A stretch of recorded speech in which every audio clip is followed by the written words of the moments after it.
जय हिंद दोस्तों।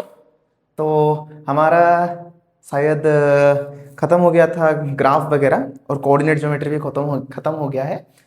तो अभी तक हम लोगों ने अलजेब्रा का पार्ट डिस्कशन कर लिया, फिर उसके बाद कोऑर्डिनेट ज्योमेट्री उसको भी डिस्कशन कर लिया, फिर उसके बाद क्या आता है ग्राफ आता है उसको भी डिस्कशन कर लिया, ट्रिगोनोमेट्री के बारे में भी अच्छे से डिस्कशन कर लिया। अभी हम चलते हैं कुछ ज्योमेट्री और कुछ मेंसुरेशन के बारे में डिस्कशन करने के लिए। तो हेडिंग लगा लो आज कि आज हम लोग डिस्कशन करेंगे geometry and mensuration. Geometry and mensuration. Okay, ठीक है। तो ये सब थोड़ी अच्छी बातें हैं और थोड़े हल्के भी है। तो पहले से स्टार्ट करते हैं कि भाई ज्योमेट्री में कौन सी चीज आता है। पहले आता है भाई बोलते हैं कि जो ट्राइंगल होता है उसमें 3 एंगल होता है, ए बी सी एंगल, और हम लोग ये बोलते हैं कि angle A angle plus B angle plus C angle ये इज इक्वल टू क्या होता है, 180 होता है। फिर चलते हैं हम लोग दूसरा जो है क्वाड्रिलेटरल जिसको बोलते हैं।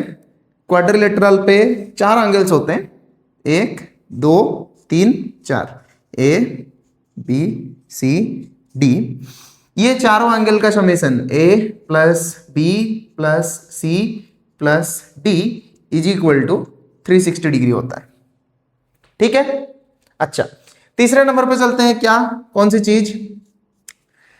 तीसरे नंबर पे ये देखते हैं कि भाई एक पैरेललोग्राम होता है। पैरेललोग्राम का मतलब ए बी सी डी। इसका मतलब ये है कि A B is equal to C D होगा और A B parallel to C D होगा। ध्यान रहे ये सब चीज। अच्छा, दूसरी चीज क्या है? दूसरी चीज ये है कि B C is equal to A D होगा और A D parallel to B C होगा। तो ये सब छोटे बातें थे। और फिर आज चलते हैं हम लोग किस पे, रेक्टेंगल पे। रेक्टेंगल ये होता है, रेक्टेंगल का जो एंगल है ये दोनों साइड का वही पैरेललोग्राम जैसा होता है, लेकिन हाँ एंगल सभी बन जाते हैं 90 डिग्री। तो इसको मैं बना देता हूँ पी क्यू आर एस। और इसका जो ये दोनों डायगोनल है, एक डायगोनल ए और दूसरा डायगोनल ए, ये डायगोनल आपस में परपेंडिकुलर होते हैं। और याद रहे कि ये Q S is equal to R Q होता है और P Q is equal to Q R होता है।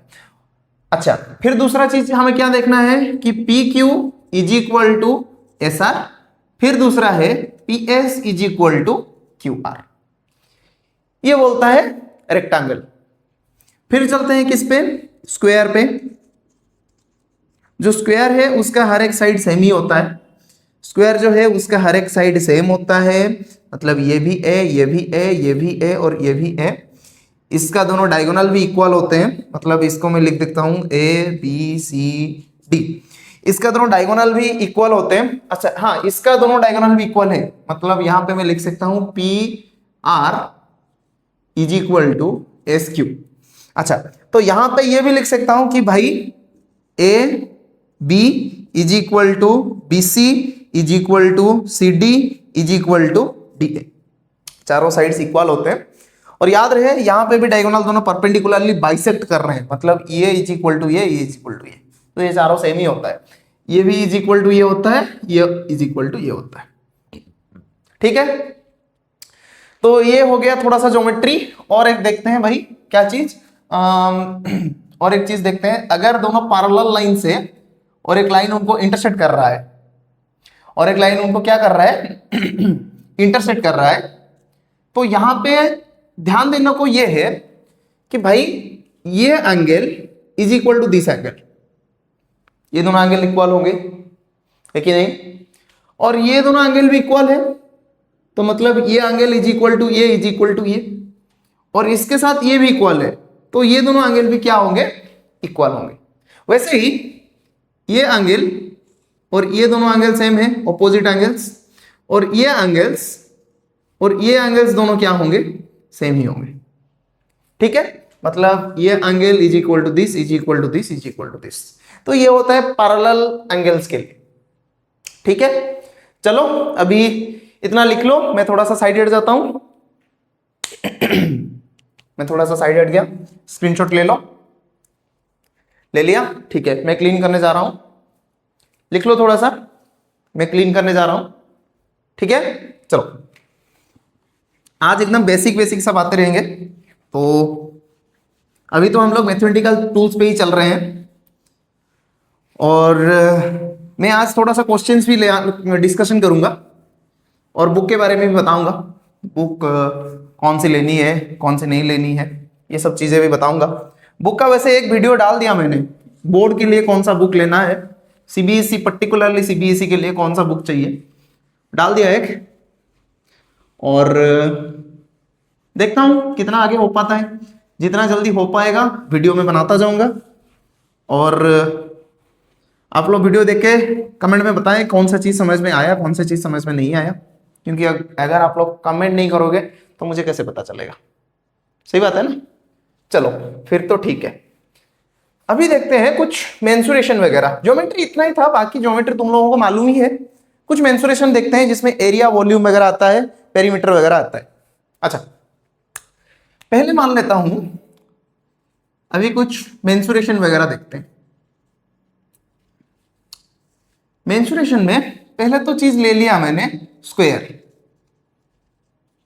अच्छा, एक एक करके देखते हैं इसका मतलब, इसको स्पेशली ट्रीटमेंट करते हैं ये क्या चीज है, कैसे काम करता है। स्क्वायर क्या होता है? स्क्वायर एक क्वाड्रिलेटरल होता है जिसके चारों साइड्स इक्वल है और आपस में परपेंडिकुलर है। ये दोनों आपस में परपेंडिकुलर है, तो ये भी परपेंडिकुलर है। सभी साइड π/2 एंगल होता है, π/2। ये भी हो गया क्या, π/2, ये भी हो जाएगा π/2, ये भी हो जाएगा π/2। और अगर मैं इन दोनों का डायगोनल को ऐसे ज्वाइन कर दूं तो ध्यान रहे जहां पे दोनों डायगोनल इंटरसेक्ट करते हैं, जहां पे दोनों डायगोनल इंटरसेक्ट करते हैं, इसको हम बोलते हैं क्या, सेंटर। इसको हम क्या बोलते हैं, सेंटर। और एक और चीज बता देता हूं, ये दोनों डायगोनल आपस में परपेंडिकुलर होते हैं। और दूसरी चीज ये है कि ये दोनों डायगोनल आपस में परपेंडिकुलरली बाइसेक्ट करते हैं आप दोनों को। मतलब ये इज इक्वल टू ये बनेगा, ये इज इक्वल टू ये बनेगा। मतलब मैं यहां पे लिख देता हूं AO is equal to BO is equal to CO is equal to DO। ये पूरा का पूरा डाइसेक्ट कर लिया मैंने। ठीक है, चलो अभी कौन सा चीज पे चलते हैं। अभी अगर एक मेरे पास स्क्वायर है, मैंने एक स्क्वायर ले लिया, वर्ग क्षेत्र बोलते हैं इसको। सपोज इसका साइड A है, इसका भी साइड A है, A B C D। अगर तुम अच्छे से देखोगे तो ये परपेंडिकुलर होता है, राइट। और परपेंडिकुलर है मतलब ये एंगल, सॉरी ये जो ट्राइंगल है ये एक राइट एंगल ट्राइंगल होता है। और राइट एंगल ट्राइंगल है तो पाइथागोरस थ्योरम वैलिड है। अगर पाइथागोरस थ्योरम वैलिड है तो क्या मैं यहां पे लिख सकता हूं A का स्क्वायर प्लस A का स्क्वायर का रूट ओवर ये वाला चीज होगा। मतलब यहां पे क्या लिख सकता हूं मैं, BD is equal to CD का स्क्वायर प्लस BC का स्क्वायर का रूट ओवर, मतलब A square plus A square का रूट ओवर, इसका मतलब होता है √2a। इसका मतलब BD क्या बन गया, √2a। अगर BD बना √2a, AC भी कितना बनेगा, वही √2a बनेगा। मतलब इसका मतलब यही है कि भाई BD अगर ऐसा बना तो AC भी क्या बनेगा, AC भी बनेगा √2 × a। ठीक है, अच्छा ये मैंने बताया था, ये दोनों डायगोनल यहां पे आके परपेंडिकुलरली बाइसेक्ट कर रहे हैं, परपेंडिकुलरली बाइसेक्ट कर रहे हैं। मतलब ये दोनों इक्वल भी होंगे और इनका बीच में एंगल भी कितना होगा, 90 डिग्री होगा। परपेंडिकुलर बाइसेक्टर का मतलब समझ में आ रहा है ना। ये दोनों परपेंडिकुलर है, ये बाइसेक्ट नहीं कर रहे हैं, ये दोनों परपेंडिकुलर है लेकिन हाँ ये बाइसेक्ट नहीं कर रहे हैं। अगर मैं इसको बीच में लाके रख दूं तो ये परपेंडिकुलर भी है और इस लाइन को बाइसेक्ट भी कर रहा है, तो इसको हम बोलते हैं परपेंडिकुलर बाइसेक्टर। समझ में आया? चलो अभी आगे बढ़ते हैं, आगे बढ़ते हैं। तो अगर ये बन गया, मैंने ये भी बताया कि AO का लेंथ जितना होता है OC का लेंथ उतना होता है। मतलब मैं यहां पे लिख सकता हूं कि भाई AC is equal to 2 times AO और AO plus OC। As OC is equal to AO, तो मैं यहां पर लिख सकता हूं AC is equal to 2 times AO। मतलब मैं यहां पे लिख सकता हूं AO is equal to AC divided by 2। AC का वैल्यू कितना आया है √2a, और 2 को डिवाइड किया तो ये बन गया a डिवाइडेड बाय √2। मतलब ये है कि इसी स्क्वायर को अगर मैं यहां पे थोड़ा सा ऐसे बड़ा सा बना के कर देता हूं तो यहां पे मुझे पता चल जाएगा, ये एक डायगोनल है, ये एक दूसरा डायगोनल है, P Q R S O, ये होता है A, ये भी होता है A। तो यहां पे मैं लिख लेता हूं एक एक करके कि भाई जो QS होगा, जो QS होगा वो होगा √2a, जो PR होगा वो भी होगा क्या √2a, जो PO होगा वो होगा a/√2, PO जितना वो R उतना ही होगा, वो R। फिर देखते हैं भाई OS is equal to OQ is equal to A divided by √2। इतना चीज मुझे पता चल गया। और यहां पे दूसरा भी चीज लिखना है कि भाई PR परपेंडिकुलर टू QS। ये तो हो गया ज्योमेट्री का बात। अभी इसका पेरीमीटर देखते हैं, इसका पेरीमीटर देखते हैं। इसका पेरीमीटर क्या होगा? पेरीमीटर होगा A plus A plus A plus A। इसका मतलब इसका पेरीमीटर होगा क्या 4A, राइट? अच्छा, इसका एरिया देखते हैं। इसका एरिया क्या होगा? इसका एरिया होगा A इंटू A, मतलब A का स्क्वायर। बन गया चीज। ये सेंटर होता है, इसको हम लोग बोलते हैं सेंटर। इसका मतलब ये है कि अगर मैं यहां पे दोनों साइड के परपेंडिकुलर ड्रॉ कर लूं कि भाई साहब ये भी परपेंडिकुलर है, ये भी परपेंडिकुलर है, ये भी परपेंडिकुलर है, ये भी परपेंडिकुलर है, ये भी परपेंडिकुलर है, तो मतलब ये बन जाएगा a/2 a/2 a/2 a/2। ठीक है, कर लो। मैं थोड़ा सा साइड हट जाता हूं। ये हो गया पूरा का स्क्वायर के बारे में डिस्कशन।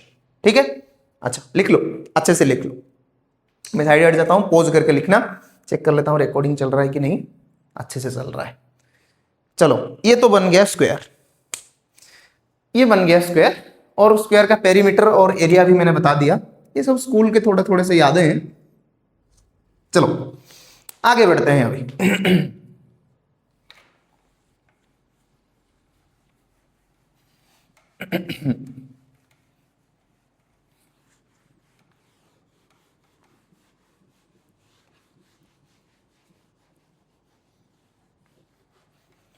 अभी ये स्क्वायर भी बन गया।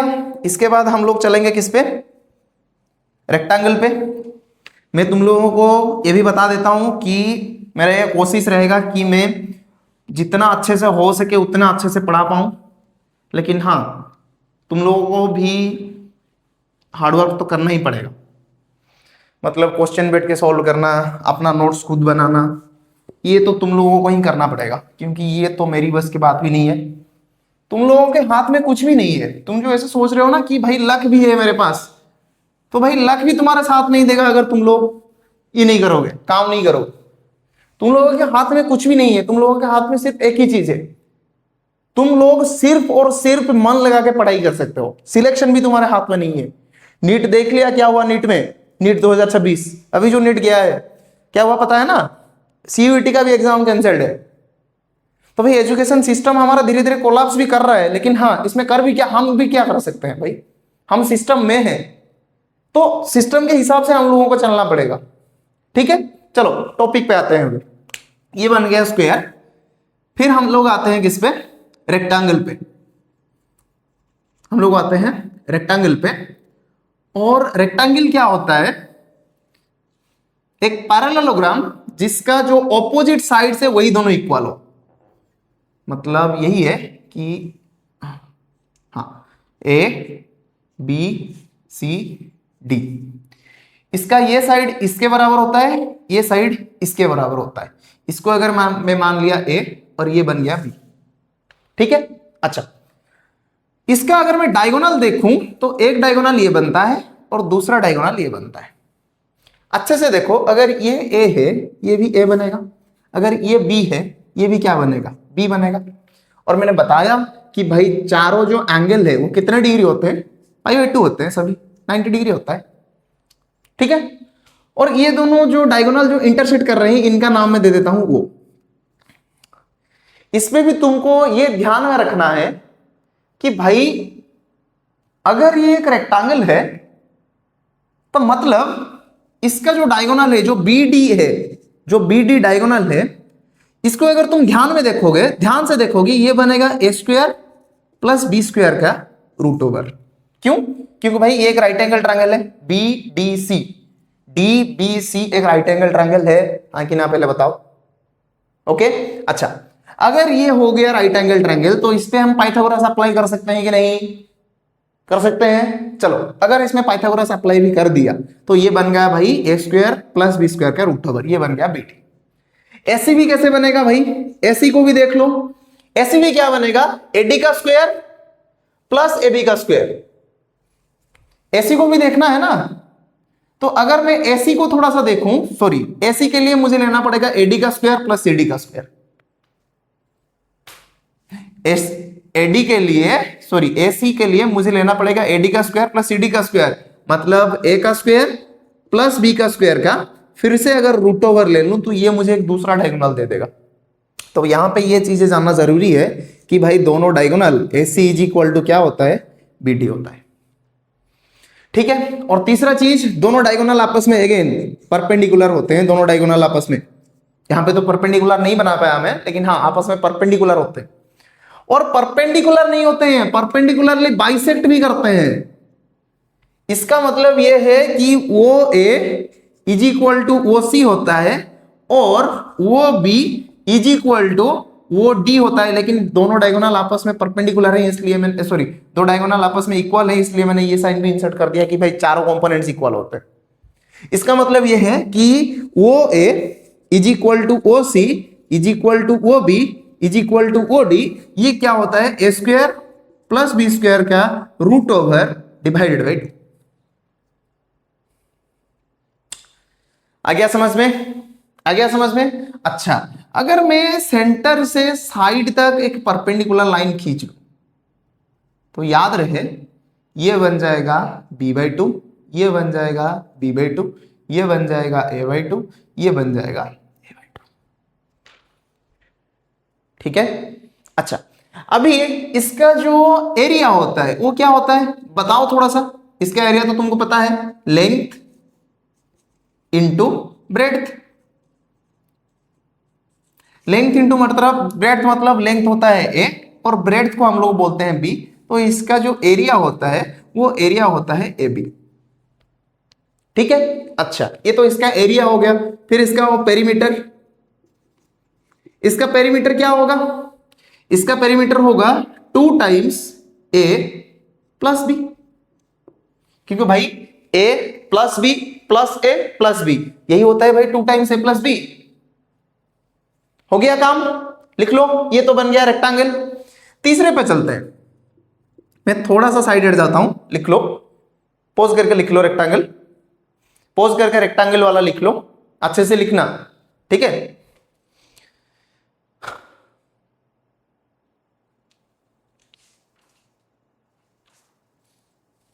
ठीक है, चलो अभी चलते हैं किस पे, सर्कल पे। अभी चलते हैं किस पे, सर्कल पे। एक सर्कल क्या होता है, एक पॉइंट से हमने कांस्टेंट डिस्टेंस लेके एक ज्योमेट्रिकल स्ट्रक्चर बना दिया। एक पॉइंट से हमने कांस्टेंट डिस्टेंस लेके जितने भी पॉइंट्स थे, इनफाइनाइट पॉइंट को ज्वाइन कर लिया, तो वो बनता है एक सर्कल। और एक सर्कल का रेडियस क्या होता है, उसका सेंटर, ये होता है उसका सेंटर, ये होता है सर्कल का रेडियस। डायमीटर क्या होता है, सर्कल का डायमीटर का मतलब ये है सर्कल का डायमीटर, ये होता है सर्कल का डायमीटर। ये होता है सर्कल का किसी कोड बोलते हैं हम इसको। और अगर सर्कल को जस्ट टच करके गया तो इसको हम लोग क्या बोलते हैं, टंजेंट। याद आया, स्कूल में ये सब चीज पढ़ा होगा तुम लोगों ने। इसको हम लोग बोलते हैं टंजेंट। ठीक है, अच्छा फिर देखते हैं क्या होता है। पहले तो ये समझ लो कि अगर एक मेरे पास सर्कल है, पहले तो लिख लेता हूं मैं, सर्कल का एरिया का फॉर्मूला क्या होता है, area equal to pi into R का स्क्वायर। और इसका जो पेरीमीटर होता है, इसका जो पेरीमीटर होता है वो होता है 2 पाई। एरिया होता है पाई आर स्क्वायर और इसका जो पेरीमीटर है वो होता है 2 पाई आर। अच्छा, ये तो हो गया कुछ कॉमन बातें। अभी हम लोग क्या करते हैं, अभी मैं एक चीज तुम लोगों को दिखाता हूं। सपोज ये एक सर्कल है, ये इसका सेंटर है और यहां पे मैंने एक टैंजेंट ड्रॉ कर दिया। ये होता है क्या, कुछ एक टैंजेंट वन, इसको एक टैंजेंट मैंने पकड़ लिया। ध्यान से देखो, अगर इस टैंजेंट में मैं परपेंडिकुलर ड्रॉ करूंगा इनसाइड, वही बनेगा क्या, रेडियस। ये परपेंडिकुलर होता है। और अगर मैं इस जो इनसाइड परपेंडिकुलर को आउटसाइड एक्सटेंड कर लूं, यही होता है नॉर्मल। इसको हम लोग बोलते हैं क्या, नॉर्मल। जो टैंजेंट के परपेंडिकुलर हो और सर्कल के बाहर हो उसको बोलते हैं हम लोग नॉर्मल। मतलब नॉर्मल का डायरेक्शन यही होता है कि भाई normal always passes through centre, normal always passes through centre. ये सर्कल में भी होगा और आगे जब हम 3 डायमेंशनल चीजें देखेंगे, स्फीयर, उसमें भी होगा। तो इसका जो नॉर्मल होता है वो पास करता है कहां से, सेंटर से। और नॉर्मल क्या होता है, नॉर्मल होता है outward perpendicular, outward perpendicular to the tangent. और हम लोग सरफेस भी बोल सकते हैं, किसी सरफेस के आउटवर्ड परपेंडिकुलर जो हो वही होता है नॉर्मल। ठीक है, लिख लिया ये सब चीज। बाकी सब चीजें तुम्हें पता ही होगा, क्या क्या होता है, क्या क्या नहीं होता, कौन सा चीज क्या है। जैसे कि मैं अगर यहां पे बता दूं कि भाई यहां पे एक सर्कल है और ये इसका सेंटर है, ये हो गया डायमीटर, सॉरी ये हो गया इसका डायमीटर। तो d इक्वल टू होता है क्या चीज, 2 टाइम्स r। अगर मैं इसके इनसाइड में कुछ भी एंगल ड्रॉ कर लूं, कुछ भी, जितने चाहो एंगल ड्रॉ कर लो, ये सभी एंगल क्या हो गए, परपेंडिकुलर हो गए, π/2।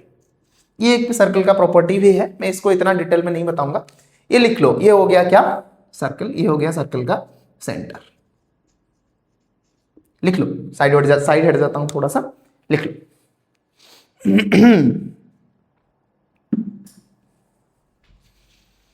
ओके, सर्कल भी कंप्लीट हो गया। चलो नोट्स खुद ही बनाओ बैठ के, मैं नोट्स नहीं दे पाऊंगा, लेकिन हाँ मैं असाइनमेंट दूंगा। मैं कल सोच रहा था कि असाइनमेंट भी तुम्हें दे दूं, लिंक, मतलब जो असाइनमेंट का जो फाइल होता है उसको शायद टेलीग्राम में अपलोड कर देता हूं, नहीं तो यूट्यूब का जो डिस्क्रिप्शन होता है उस पे उसका जो लिंक मैं पेस्ट कर देता हूं। ठीक है, देखता हूं क्या पॉसिबल है, क्या पॉसिबल नहीं है। चैप्टर खत्म होने दो थोड़ा सा, फिर हम मैं देखता हूं कितना कुछ हो पाता है। चलो आगे बढ़ते हैं। ये तो हो गया कौन सा चीज, सर्कल।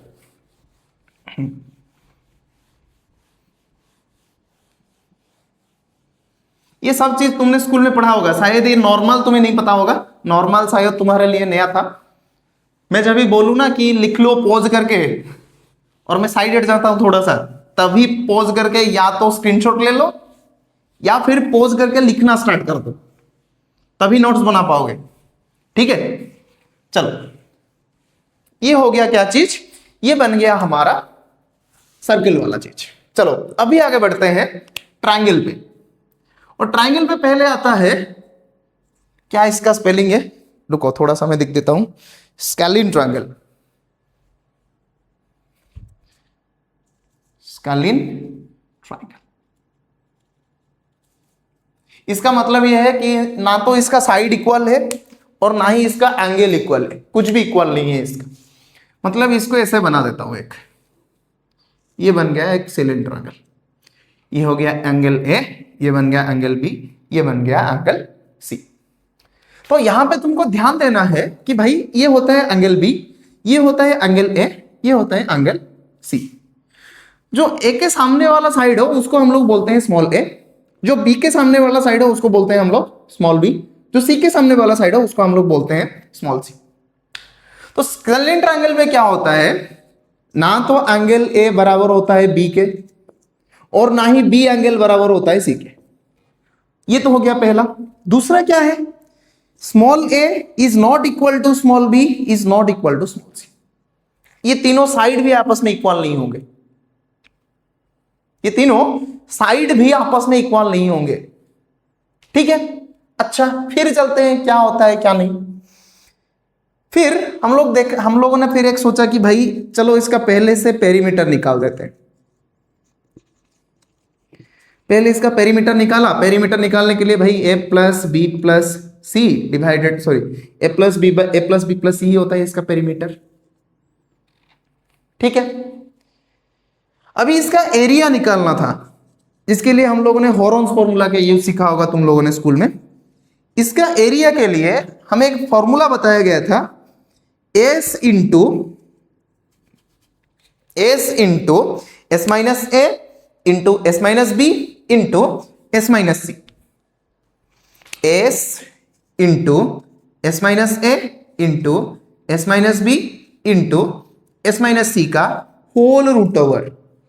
और एस क्या होता है, एस होता है half perimeter. Half perimeter, half perimeter मतलब A plus B plus C divided by 2। A plus B plus C divided by 2। Okay, इसका हाइट कैसे निकालें, इस ट्रायंगल का हाइट कैसे निकालते हैं, आओ देखते हैं हाइट कैसे निकालते हैं। ये तो हमारा बन गया कौन सा चीज, टुक टुक टुक टुक टुक टुक करके मैंने ये ट्रायंगल बना दिया, कुड़ुक कुड़ुक कुड़ुक कुड़ुक बन गया ट्रायंगल। फिर मैंने नेमिंग कर दिया ए बी सी, फिर ये बन गया कैपिटल बी, ये बन गया स्मॉल बी, ये बन गया कैपिटल ए, ये बन गया स्मॉल ए, ये बन गया स्मॉल सी, और सॉरी कैपिटल सी, इसको मैंने बोल दिया स्मॉल सी। हाइट के लिए मुझे क्या करना पड़ेगा, हाइट के लिए मुझे यहां से ड्रॉ करना पड़ेगा एक परपेंडिकुलर। ये होता है बेस, इसको हम लोग क्या बोलते हैं, बेस बोलते हैं। तुम यहां से भी परपेंडिकुलर ड्रॉ कर सकते हो, मुझे उसमें कोई भी दिक्कत नहीं है, एक भी दिक्कत नहीं है, मैं ऐसे लेके चल रहा हूं। ठीक है, अच्छा अगर ये बन गया बी, ये क्या होगा, ये होगा 180 माइनस बी। हाँ सर ये तो बनेगा 180 माइनस बी। इसको कैसे निकालोगे, इसका नाम दे दिया मैंने एम। तो भाई इसको कैसे निकालोगे, तभी याद आया कि सर ट्रिग्नोमेट्री तो हमने पढ़ा था, क्या हम इस पे ट्रिग्नोमेट्री लगा सकते हैं। हाँ सर लगा सकते हैं ट्रिग्नोमेट्री। ट्रिग्नोमेट्री लगाने के बाद क्या आता है देखते हैं। ट्रिग्नोमेट्री लगाने के बाद मैं ये बोल सकता हूं कि in triangle A M B, A M B, ये तो हो गया परपेंडिकुलर, ये हो गया मेरा थीटा, मतलब ये होगा बी, इसको हम लोग बोलेंगे हाइपोटेनियस, ये होगा परपेंडिकुलर। थीटा के जो सामने वाला साइड होता है उसको बोलते हैं हम लोग परपेंडिकुलर बोलते हैं। बोलो भाई, तो इसको मैं लिख सकता हूं क्या, यहां पे साइन थीटा की जगह मैं लिख देता हूं 180 माइनस बी। सर ये क्या चीज हो गया, sine 180 minus B, sine 180 minus theta. भाई यही तो होता है, थीटा को हमने तो ये पकड़ा था कि भाई थीटा इक्वल टू इतना पकड़ लो, ये एंगल इतना होगा, तो साइन थीटा लिखा, इज इक्वल टू हमें पता है पी बाई एच। अच्छा पी तो हमें नहीं पता, पी होता है हमारा क्या ए एम, और एच होता है हाइपोटेनियस जिसको मैंने पकड़ लिया सी। तो भाई ए एम क्या निकलेगा, ए एम निकलेगा सी साइन 180 माइनस बी। तो क्या मैं इसको लिख सकता हूं सी साइन 180 माइनस थीटा क्या है, साइन 180 माइनस थीटा मतलब ये सेकंड क्वाड्रेंट में आ रहा है, और सेकंड क्वाड्रेंट में साइन होता है पॉजिटिव, तो मैं यहां पे लिखूंगा साइन बी। तो भाई मुझे तो परपेंडिकुलर मिल ही गया। ए में क्या होता है, परपेंडिकुलर हाइट होता है, परपेंडिकुलर हाइट, जिसको कैपिटल एस लिख देता हूं, ये बन जाता है क्या, सी साइन बी।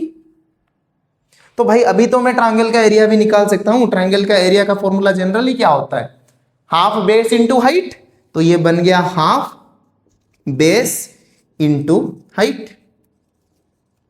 हाफ बेस का वैल्यू है स्मॉल ए और हाइट का वैल्यू निकल के आया सी साइन बी। तो क्या मैं यहां पे लिख सकता हूं, हाफ ए सी साइन बी। ध्यान रहे मैंने ट्रायंगल को ये माना है बेस और ये बन गया ट्रायंगल का हाइट। ठीक है, पकड़ लिया सब, समझ में आया। क्या क्या मैंने यहां पे एक परपेंडिकुलर ड्रॉ किया क्योंकि मुझे इसका लेंथ चाहिए था, हाइट का लेंथ चाहिए था। ट्रायंगल का हाइट कितना है, ट्रायंगल का हाइट मुझे मिल गया, इसको मैंने मान लिया बेस, बेस मान लिया तब तो ये काम बन गया आसान से। ठीक है, चलो लिखो अभी इतना इतना लिखो, फिर बताता हूं क्या होगा क्या नहीं।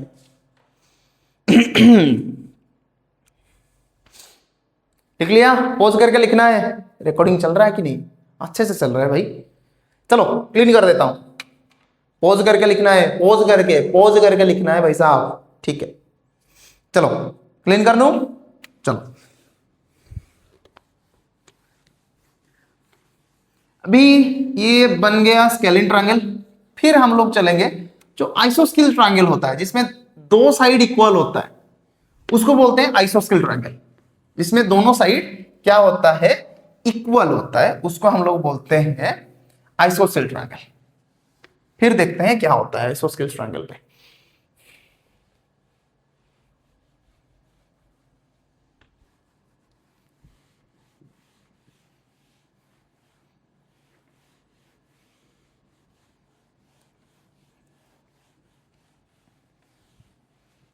अच्छा, अभी हम लोग चलते हैं किस पे, isosceles triangle. Isosceles triangle. आइसोस्केल triangle का मतलब ये है कि इस ट्रायंगल का दोनों साइड इक्वल होते हैं। ये ट्रायंगल का दोनों साइड आपस में इक्वल ही होते हैं। मतलब मान लो ये ट्रायंगल ए बी सी बना, तो मैं बोल सकता हूं ए बी इक्वल टू क्या चीज होगा, ए सी।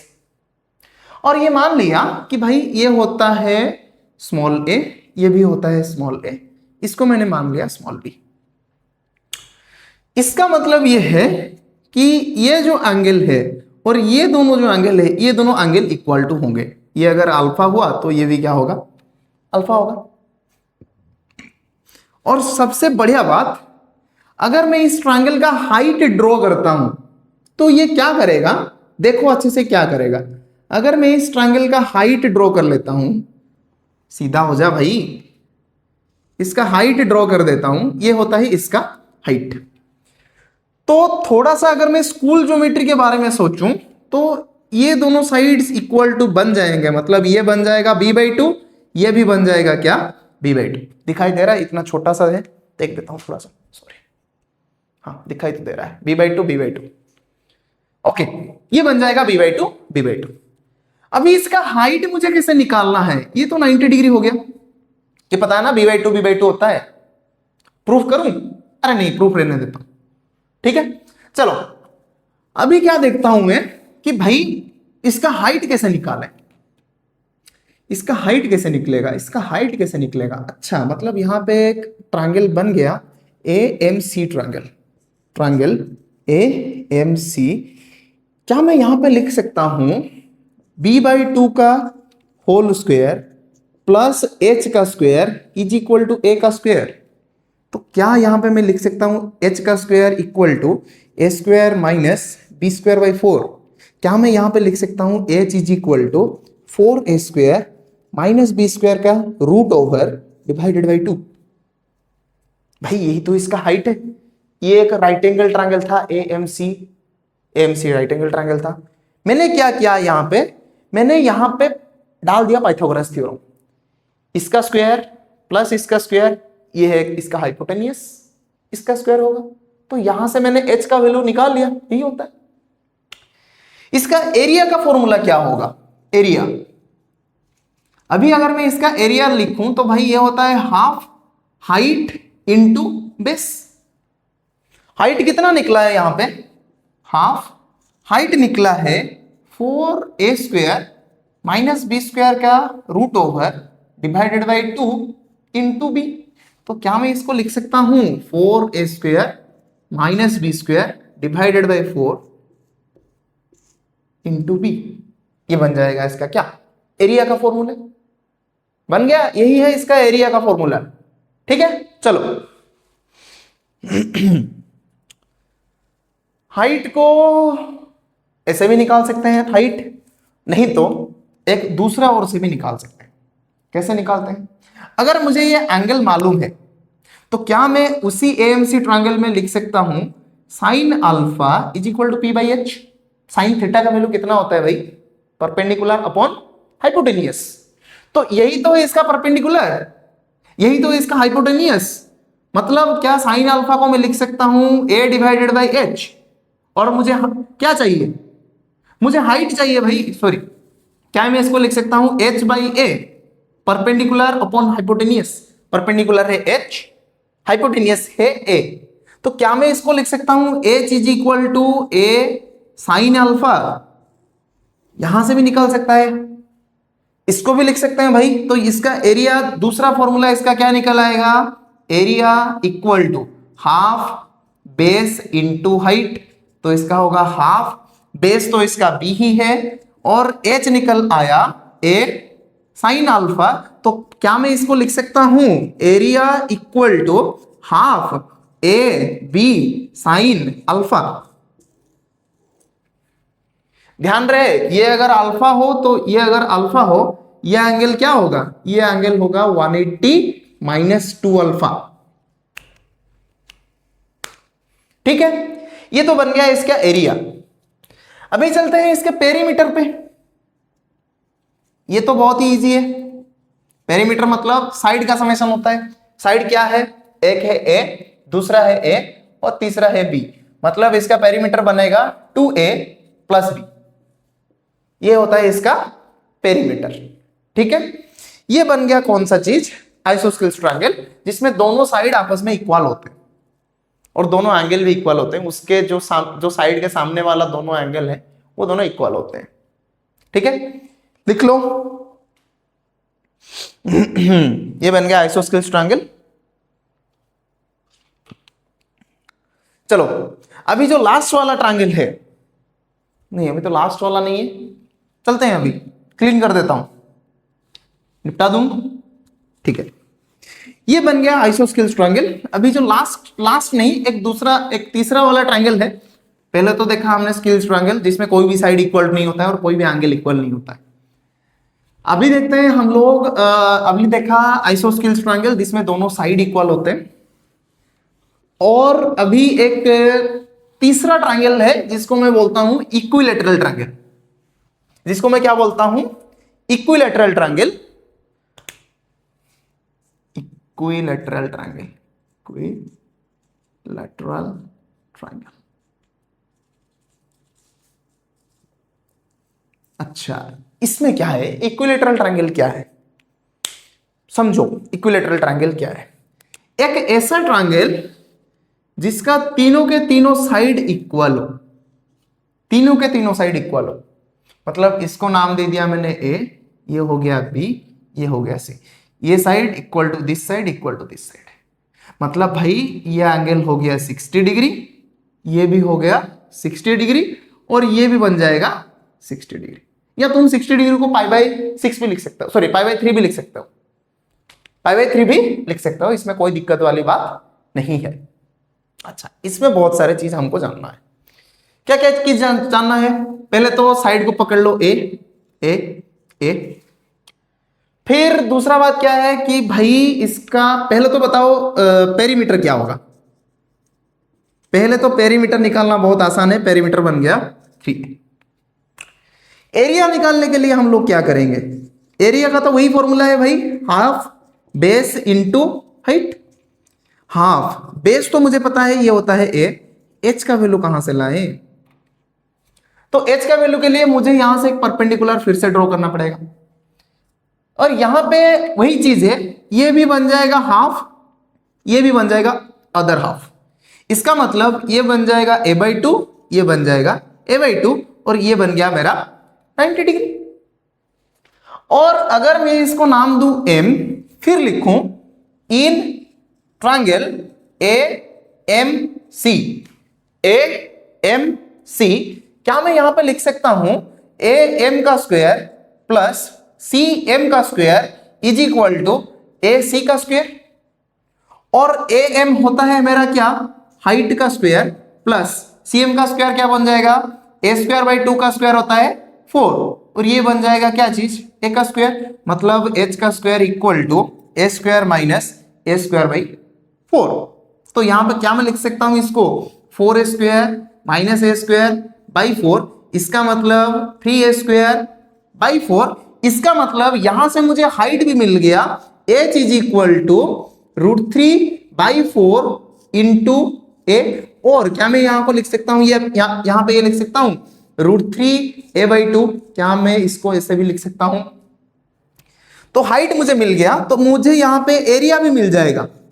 एरिया क्या होगा इसका, एरिया होगा हाफ a इंटू हाइट का वैल्यू निकला है क्या, √3a डिवाइडेड बाई 2। तो क्या मैं इसको लिख सकता हूं भाई, √3/4 a², यही होगा क्या चीज, यही होगा इक्विलैटरल ट्रायंगल का एरिया। और इक्विलैटरल ट्रायंगल हमारा बहुत यूजफुल ट्रायंगल है, क्योंकि ये न्यूमेरिकल्स में बहुत पूछा जाता है।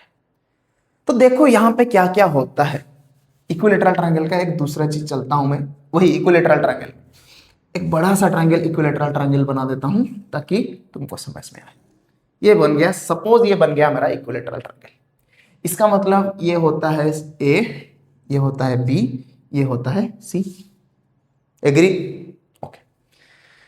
और यहां पे मैंने वो परपेंडिकुलर ड्रॉ करना स्टार्ट किया, मतलब इस साइड सभी साइड क्या हो जाएंगे, ये भी साइड बन जाएगा A, ये भी साइड बन जाएगा A। इसका मिड पॉइंट ले लिया, इसका भी मिड पॉइंट ले लिया, इसका भी मिड पॉइंट ले लिया।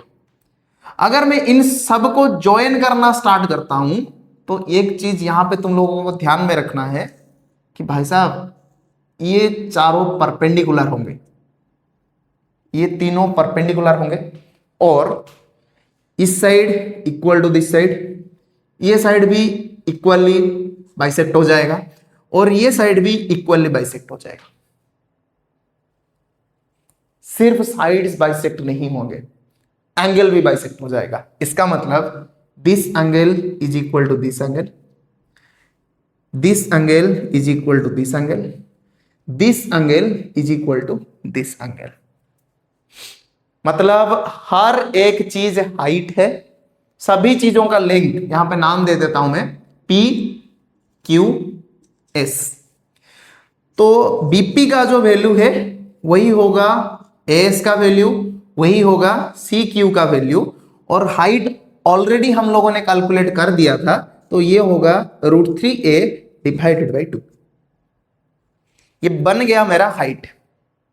अच्छा, और एक चीज ध्यान रखना है, ये एंगल बाइसेक्टर है, ये मेडियन भी है, ये सभी है, और इसी को हम लोग बोलते हैं क्या चीज, सेंट्रोइड।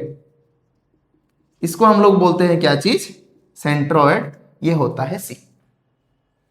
और ये करता क्या है, ये जो हाइट है इसको 2:1 के कैटेगरी में डिवाइड कर देता है।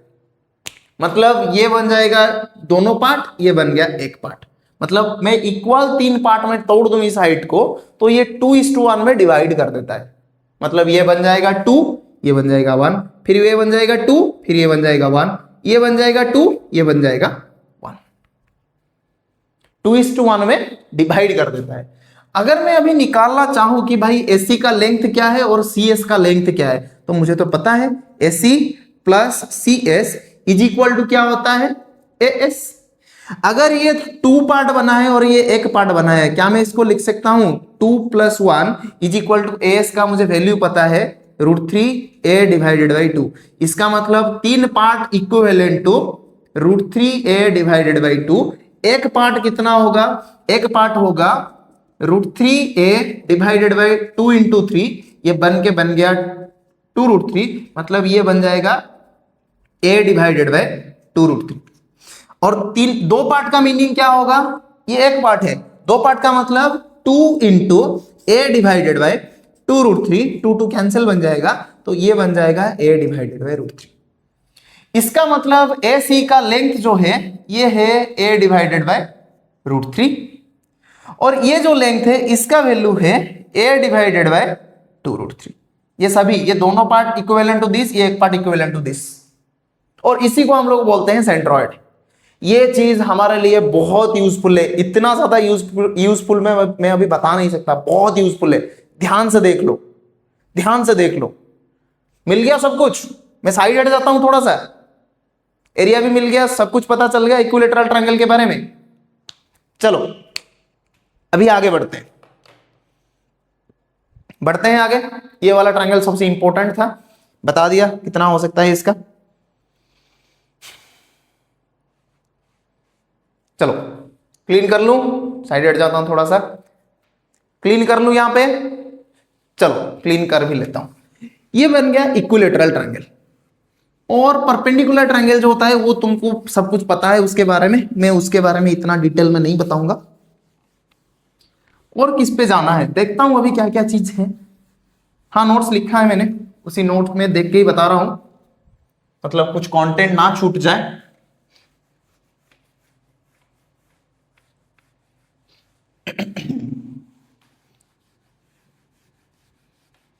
नोट्स बना के भी लाया हूं, लेकिन अनफॉर्चुनेटली मैं वो नोट आपके साथ शेयर नहीं कर सकता, क्योंकि वो नोट्स मेरे लिए है, उसमें इतना डिटेल में नहीं है, उसमें सिर्फ लिखा गया है एक एक पॉइंट की ये डिस्कशन करना है, ये डिस्कशन करना है, वही हाईलाइट से। चलो डिस्कशन कर लेते हैं अभी। ये बन गया क्या चीज, ट्रायंगल वगैरह खत्म हो गए यहां से। अभी चलते हैं जो रोम्बोस होता है उस पे चलते हैं। जो रोम्बोस होता है वो क्या होता है, वो एक पैरेललोग्राम है, लेकिन उसका जो ऑपोजिट साइड है नहीं, वो चारों साइड इक्वल हो जाएगा। मतलब ये है,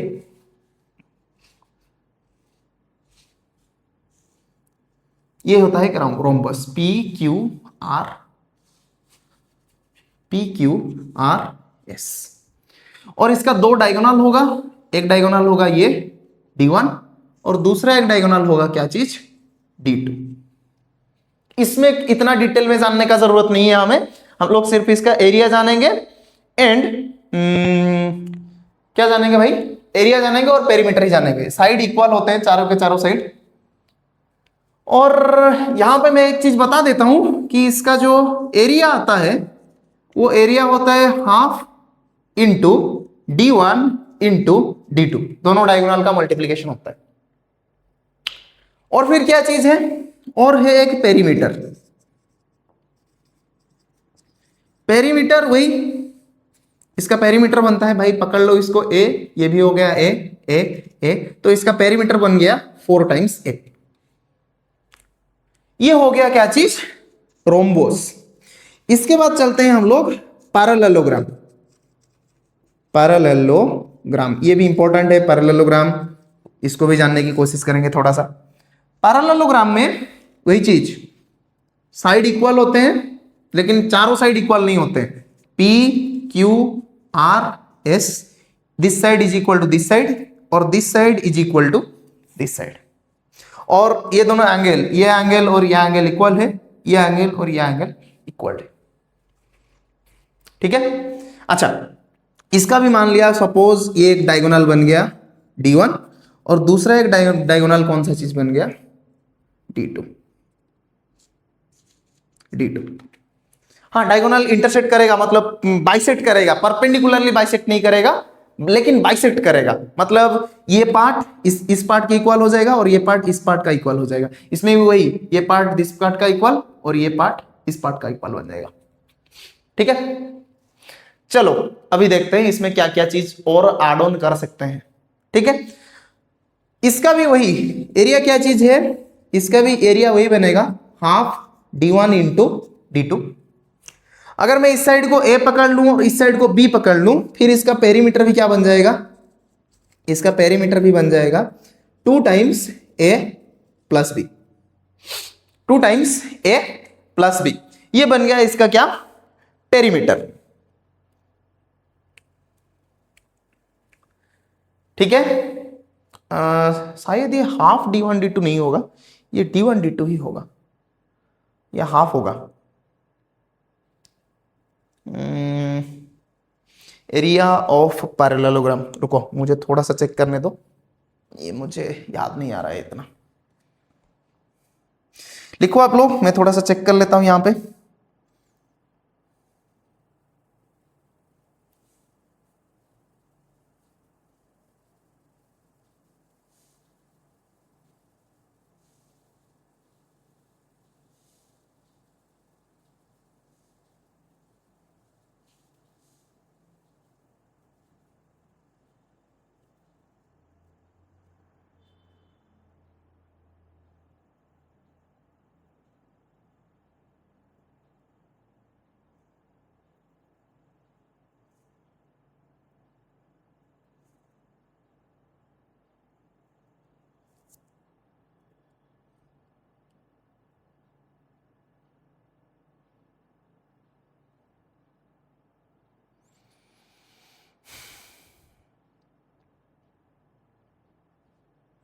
ओ अच्छा, ठीक है, इसको ऐसे ना लिखना पड़ेगा, ये हो जाएगा, नहीं half d1 d2 sine theta बनता है, हाँ half d1 d2 sine theta ही बनता है। थीटा किसको भी पकड़ लो, इसको थीटा पकड़ लो, नहीं तो इसको थीटा पकड़ लो, हो जाएगा भाई। इसको मैं सिर्फ लिख देता हूं कि भाई यहाँ पे एक हाइट आता है, वो हाइट होता है h, और मैं इसको लिख सकता हूं, अगर ये थीटा बन गया तो ये बन जाएगा साइन थीटा। तो मैं यहाँ पे इसको लिख देता हूं हाफ, हाफ सिर्फ b इंटू एच, रुको हाँ b इंटू एच होता है, बेस इंटू हाइपोटेन्यूज। सॉरी थोड़ा सा गलती हो गया मुझसे, इंसान हूं भाई, इंसानों से ही गलती होता है, तो गलती को सुधार के आगे बढ़ना चाहिए। चलो ये हो गया पैरेललोग्राम। फिर हम लोग चलते हैं एलिप्स पे, फिर हम लोग चलते हैं एलिप्स पे, ELLIPSE, एलिप्स। पता है ना एलिप्स क्या है, बताया था मैंने, ऐसा होता है एलिप्स, इसका दो फोकस होता है। ठीक है, दोनों रेडियस होते हैं, ये होता है R1, ये होता है R2। सबसे डिफिकल्ट बात है कि इसका पेरीमीटर निकालना इतना आसान नहीं है, इसका पेरीमीटर डिफिकल्ट टू कैलकुलेट है, तो हम लोग इसको थोड़ा सा साइड में रखेंगे। किसी स्पेशल वीडियो में बता दूंगा, किसी स्पेशल वीडियो में मैं बता दूंगा कि पेरीमीटर एलिप्स का कैसे कैलकुलेट किया जाता है। इसका एरिया को हम लोग कैसे कैलकुलेट करेंगे, इसका जो एरिया है वो निकलता है पाई टाइम्स R1 टाइम्स R2। हो गया, ये हो गए जितने भी 2 डायमेंशनल चीजें थे। अभी हम लोग 3 डायमेंशन की तरफ शिफ्ट होंगे। ठीक है, मैं थोड़ा सा क्लीन कर देता हूं, तुम लोग लिख लो, पॉज करके नोट्स बनाना, हमेशा पॉज करके ही नोट्स बनाना।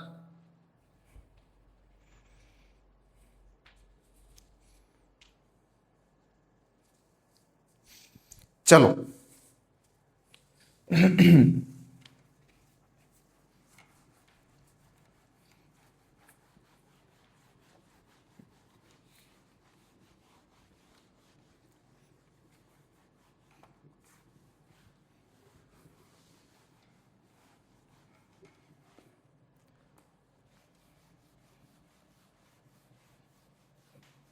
आज तो शायद ये खत्म हो जाएगा और इसके बाद हम लोग डेरिवेटिव्स वगैरह स्टार्ट करेंगे।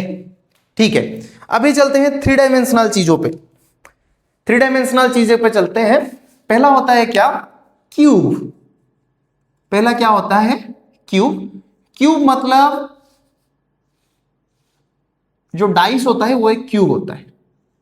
जो डाइस होता है ना, वो जो लूडो का जो आता है डाइस, हाँ वो होता है एक क्यूब।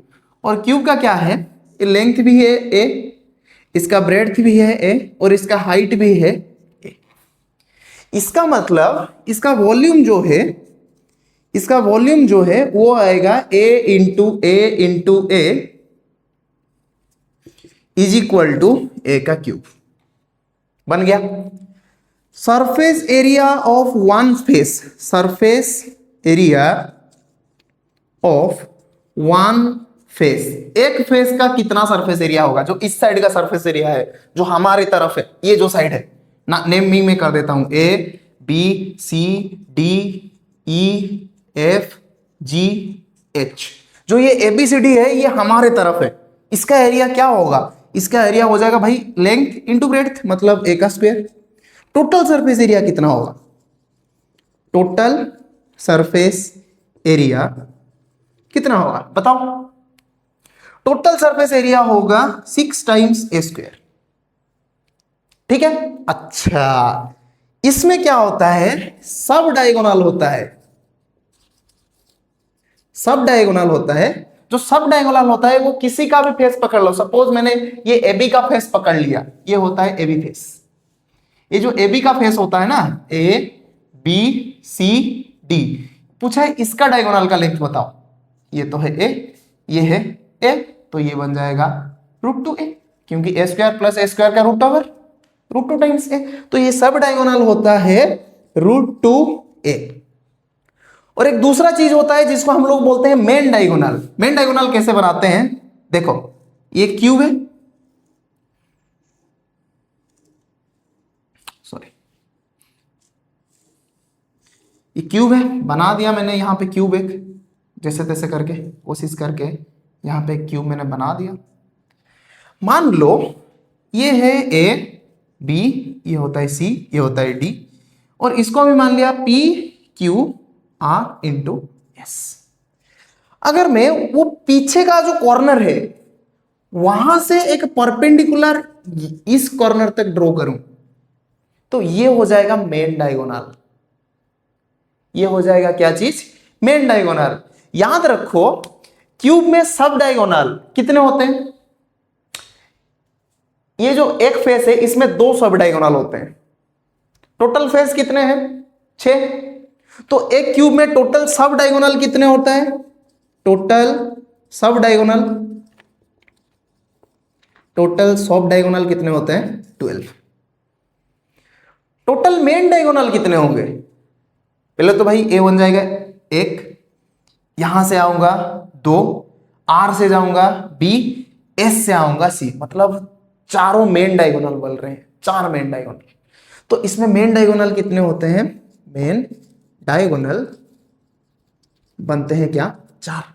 समझो एक रूम है, अगर मैं इस रूम को इस फेस से लेकर के यहां से यहां तक ज्वाइन करूं तो ये बनता है सब डायगोनल। लेकिन मैं यहां पे एक व्हाइट बोर्ड रख लूं, यहां पे एक ऐसा व्हाइट बोर्ड है, पूरा अच्छा सा व्हाइट बोर्ड है, और इस कॉर्नर से वो जो दूसरा व्हाइट बोर्ड है उस कॉर्नर तक का ज्वाइन करूं, तो यहां से जो ऐसे बन के जाता है वो जाता है मेन डायगोनल। मतलब है कि रूम में एक कॉर्नर से लेके दूसरा कॉर्नर तक जाओ, और वो भी एक प्लेन में नहीं, क्यूब के बीच में से पास करो, तो वो बनता है क्या चीज, मेन डायगोनल। ठीक है। अच्छा, तो मेन डायगोनल कितने होते हैं, 4, और एक का वैल्यू कितना होता है, 1 main diagonal, 1 main diagonal is equal to √3 times A. ये चीज ध्यान में रखना।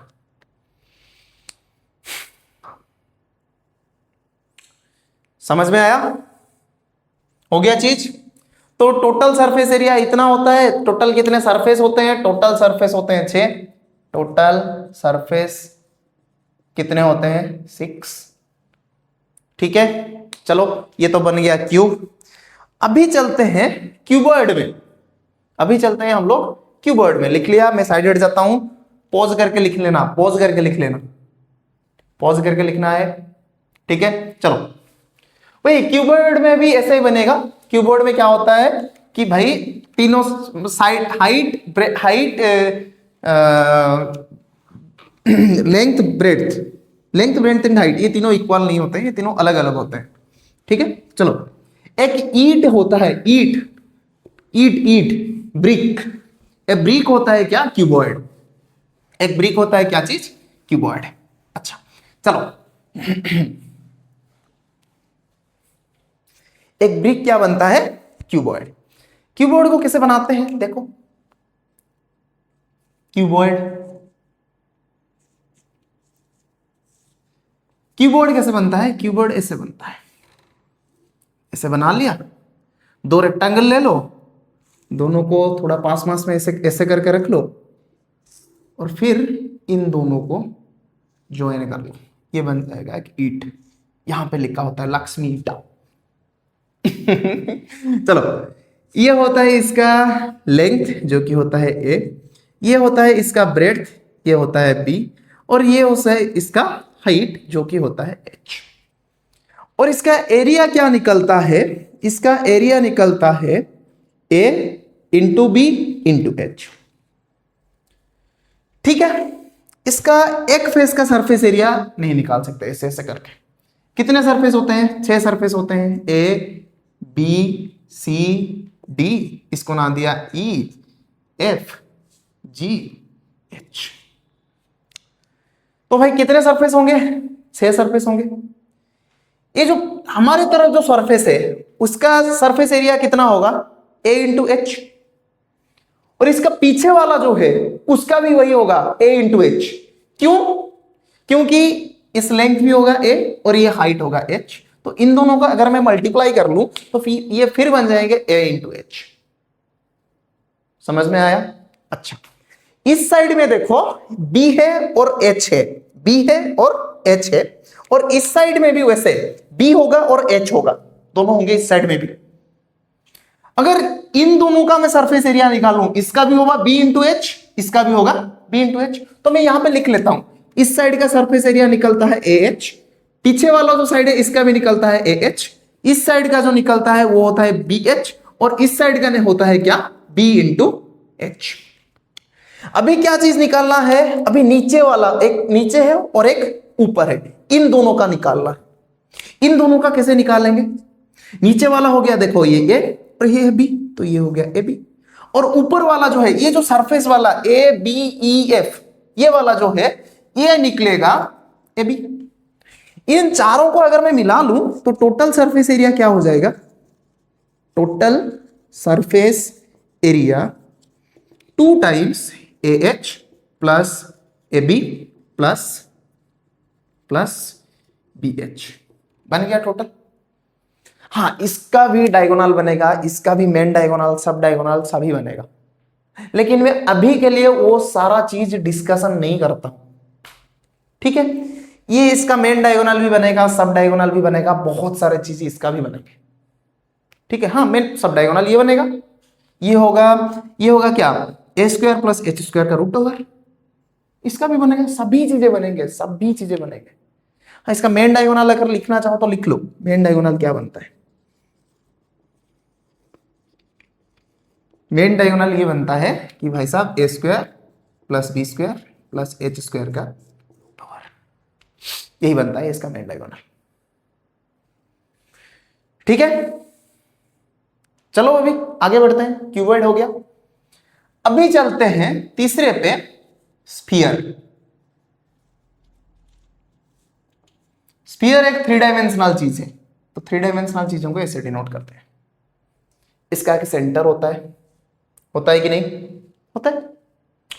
इसका एक रेडियस होता है r, और इसका जो टोटल सरफेस एरिया है, टोटल सरफेस एरिया वो कितना होता है? 4 पाई r square.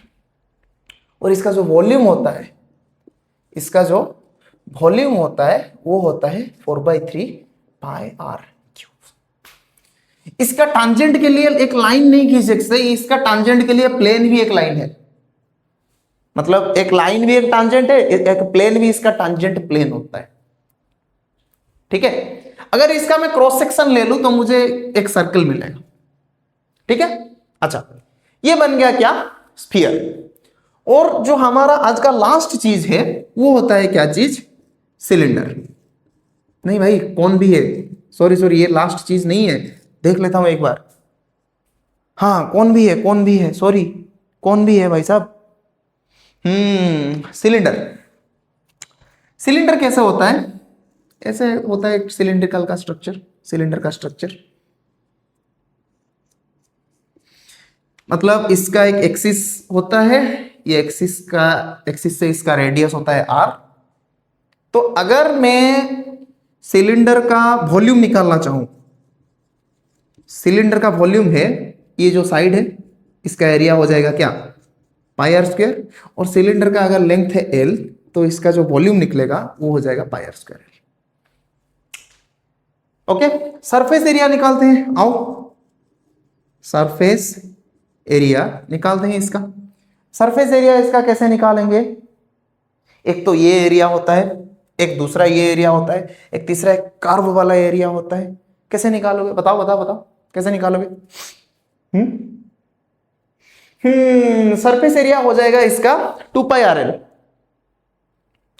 2πr into L। Okay, फिर लास्ट चीज जो होता है कोण, कोण ऐसे होता है, ये हो गया कोण का रेडियस r, ये हो जाएगा इसका हाइट h, और इसका जो स्लांट हाइट है, जो ऐसे बैंड जैसा होता है, उसको ले लेते हैं l। ठीक है, अच्छा ये मैं लिख लेता हूं, इसका वॉल्यूम होता है 1/3 पाई आर स्क्वायर h, और इसका टोटल सरफेस एरिया होता है pi R into r plus L. इसका वॉल्यूम है 1/3 pi R square L, slant height होता है वो।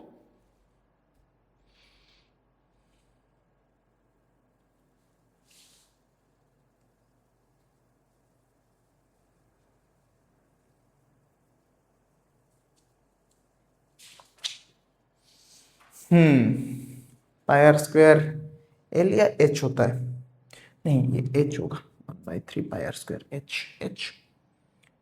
और इसका total surface area, total surface area, total surface समझ रहे हो ना, जो नीचे वाला वो सर्कुलर क्रॉस सेक्शन है, और जो ऊपर वाला जैसे होगा जैसे तुम ठुमका लगा के खाता है वो चीज, वही। तो ये होता है pi R into R plus L, यही निकलता है कोने का surface area, total surface area. तो चलो ये सब चीजों को थोड़ा याद रखने की कोशिश करो। तो आज हमारा जो ज्योमेट्री और मेंसुरेशन का पार्ट था वो खत्म हो गया।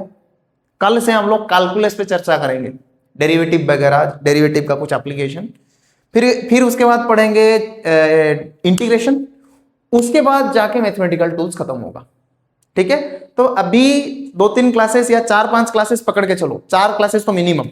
मतलब आज है जून 1, तो जून 5 तक मैं कोशिश करता हूं ये सब चीजों को खत्म करने की, जून 5 या जून 6 तक। उसके बाद हम लोग चलेंगे जो फिजिकल वर्ल्ड होता है, फिर इंट्रोडक्ट मतलब फिजिक्स का जो ब्रांचेस है उसको थोड़ा थोड़ा डिस्कशन करेंगे, वो एक क्लास में खत्म कर दूंगा, वो 2-3 क्लासेस नहीं लूंगा। उसके बाद हम लोग चलेंगे यूनिट्स एंड मेजरमेंट के ऊपर। ठीक है, और कुछ छूट गया क्या, नहीं, और जो भी छूटा है, जो भी ज्योमेट्रिकल स्ट्रक्चर वगैरह रह गया है, वो मैं जब वो स्ट्रक्चर आएगा उसके बारे में डिटेल में बताता चला जाऊंगा। ठीक है, तब तक के लिए आप लोग बैठ के अच्छे से पढ़ाई कीजिए, नोट्स वगैरह खुद ही बनाएं। तब तक के लिए मैं चलता हूं, मिलते हैं किसी अगले वीडियो में। जय हिंद, वंदे मातरम।